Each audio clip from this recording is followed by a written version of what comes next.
তোমরা কি বলতে পারো গীবত কাকে বলে? আল্লাহ রাসূল বললেন, আল গীবাতু যিকরুকা আখাকা বিমা ইয়াকরাহু। তুমি তোমার ভাইয়ের কিছু বদনাম করলে, যেই বদনামটা তুমি তোমার ভাইয়ের পিছনে এমন কিছু কথা বলেছো, যে কথাটা শুনলে তোমার ভাইয়ের মনে কষ্ট যাবে, সে অপছন্দ করে, এমন কোন কথাটাই তার অগোচরে বলাটাই হচ্ছে গীবত। ওটাকেই গীবত বলে। এবার বলতে চাই, শুনুন, এই সমাজের অধিকাংশ মুসল্লি ইমামের বিরুদ্ধে গীবত করে থাকে। এই সমাজের অধিকাংশ মুসল্লি ইমামের বিরুদ্ধে গীবত করে থাকে। ইমামের বিরুদ্ধে গীবত করে অধিকাংশ মুসল্লি।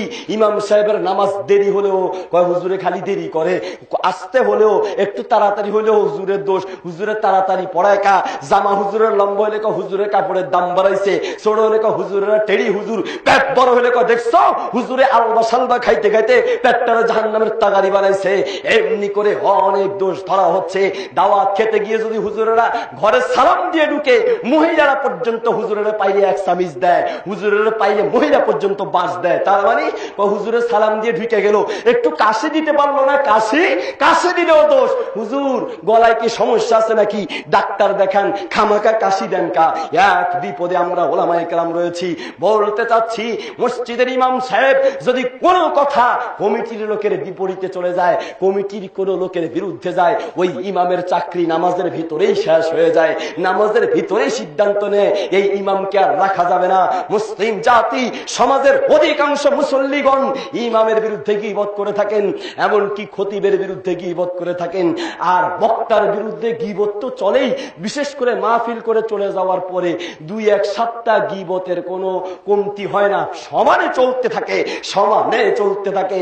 অনেকে বলে হুজুরে ভাইলে ভাইলে ওয়াজ করে, কিছু হক কথা কয় না কা। আর হক কথা মানে হলো যেখানে ভেজাল বাজাইতে পারে। কিছু শ্রোতা আছে ভেজাল বাজাতে বলে একেবারে বক্তা কয় এগুলারে ওয়াজ করি, একেবারে ওয়াজ বন্ধ হয়ে গেছে, মাহফিল বন্ধ হয়ে গেছে, মানুষ গরম হয়ে গেছে, এরকম 2-1টা ভেজাল বাজাইতে না পারলে এটা একটা বক্তা হইল নাকি? কেউ কেউ ভাই দিদি, আরে আসো এই মাঠে তুমি দাঁড়াও, আমরা চাই অনেক হক কথা বলতে। এই অন্তরের ভিতরে অনেক হক কথা, কোরআন সুন্নাহর কথা লুকায়িত আছে, বলতে পারছি না। আবু হুরায়রা রাদিয়াল্লাহু তাআলা আনহু বলেন, আমি 2 কুল্লা পরিমাণ ইলম শিখেছি, 1 কুল্লা পরিমাণ বলেছি, আর 1 কুল্লা পরিমাণ ইলমের কথা যদি তোমাদের কাছে বলি তাহলে আমার গলা কাটা যাবে। সব কথা সব জায়গায় বলা যাবে না। সহিহ মুসলিম প্রথম খণ্ডের 9 নম্বর পৃষ্ঠায়, সহিহ মুসলিম প্রথম খণ্ডের 9 নম্বর পৃষ্ঠায় আল্লাহর রাসূল সাল্লাল্লাহু আলাইহি ওয়াসাল্লামের সাহাবী আব্দুল্লাহ ইবনে মাসউদ রাদিয়াল্লাহু তাআলা আনহু বলছেন, লা তুহাদ্দিসু কওমান হাদিসান লা তাসিলু কুলুহুম ইলাইহি। তোমরা মানুষের কাছে এমন কোন কথা বলো না যে কথাটা তারা বুঝার জন্য বোধগম্য হওয়ার কোনো ক্ষমতার শক্তি নাই। যে ব্যক্তি নামাজি পড়ে না, যে ব্যক্তি সালাতে আদায় করে না, তার সামনে মুনাজাতের আলোচনা করাটা হচ্ছে বোকামি।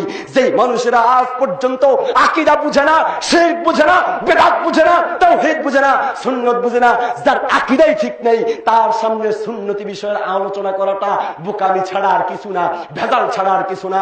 এই জন্যই আব্দুল্লাহ ইবনে মাসউদ বলছে, হাত্তা তাকুনা ফিতনা, এমন কোন কথা যদি বলো যেটা মানুষরা বুঝবে না, মানুষের বোধগম্যের বাইরে, ওই কথাটা বললেই ফিতনা সৃষ্টি হবে।